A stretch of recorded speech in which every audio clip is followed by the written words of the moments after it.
అందరికీ నమస్కారం. నిన్న అనగా 10వ తేదీ నా మీద ఒక కార్యక్రమానికి వెళ్ళిన క్రమంలో వ్యక్తిగత కక్షలతోటి నా మీద అలాగే నాతో వచ్చినటువంటి నేను తోడుగా ఎవరినైతే తీసుకెళ్తానో వాళ్ళ మీద, అలాగే స్థానికంగా ఈ జరుగుతున్న పెనుగులాటను గమనించి మాకు మద్దతుగా వచ్చిన వ్యక్తుల మీద కొందరు వ్యక్తులు ఎవరైతే దాడి చేసి కొట్టారో అది పార్టీకి కానీ ఎవరికి ఏ సంబంధం లేదు. అది కేవలం కొందరు వ్యక్తులు నా ఎదుగుదలను చూసి ద్వేషంతో ఓర్చుకోలేక చేసిన దాడి అది.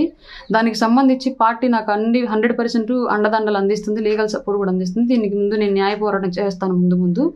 ఈ విషయాన్ని కప్పిపుచ్చడానికి ఎవరైతే నా మీద దాడి చేశారో వాళ్ళు, అలాగే వాళ్ళ మద్దతుదారులు నేను పార్టీ మారుతున్నాను అందుకే ఇలా చేశాను అని చెప్పేసి ప్రచారం చేస్తూ ఉన్నారంటే స్థానికంగా ఒంగోలులో కానివ్వండి, జిల్లా స్థాయిలో కానివ్వండి.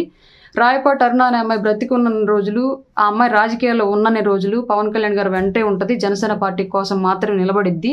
నేను అవసరాల కోసం, అవకాశాల కోసం, ఆస్తుల కోసం పార్టీలు మారి వ్యక్తిత్వాన్ని నీచ స్థాయికి దిగజార్చుకునే వ్యక్తిని కాదు నేను. నాకు ఆస్తుల కన్నా ఆత్మాభిమానం ఇంపార్టెంట్. ఆ విషయం నా గురించి తెలిసిన వాళ్ళందరికీ తెలుసు. కాబట్టి ఇప్పటికైనా వ్యక్తులు తమ స్వార్థాన్ని వదిలి వాస్తవాల్లోకి వస్తే మంచిది. లేదంటే మాత్రం తగిన మూల్యం చెల్లించుకుంటారు భారీగా. ఈ విషయాన్ని ఇప్పటివరకు బిగబట్టుకుని ఉన్నాను. ఈ వ్యక్తిగతంగా నా మీద చేస్తున్న దాడుల్ని ఇప్పుడు వాళ్లే బయట పెట్టారు కాబట్టి బహిర్గతంగా దీని మీద నేను కంపల్సరీగా న్యాయ పోరాటం చేస్తాను. నా మీద జరుగుతున్నటువంటి పార్టీ మారతానన్న దుష్ప్రచారాన్ని తీవ్రంగా ఖండిస్తున్నాను నేను 100%. ఎట్టి పరిస్థితుల్లోనూ నాకు ఊపిరి ఉన్నంత వరకు పవన్ కళ్యాణ్ గారిని వదిలిపెట్టే ఉద్దేశం కానివ్వండి, ఆయనకి ఆయన పార్టీకి కోవర్టు కింద వ్యవహరించి ఆస్తులు స్వలాభం చూసుకుంటూ ఆయన పార్టీని గ్రౌండ్లో ఎదగకుండా నాశనం చేసే ఆలోచనలు కానీ రాయపాటి అరుణ దగ్గర లేవు. అట్లాంటి వాటికి రాయపాటి అరుణ వ్యతిరేకం. రాయపాటి అరుణ ఎప్పుడు జనసేనలోనే ఉంటుందన్న విషయం నేను తెలియజేసుకుంటున్నాను.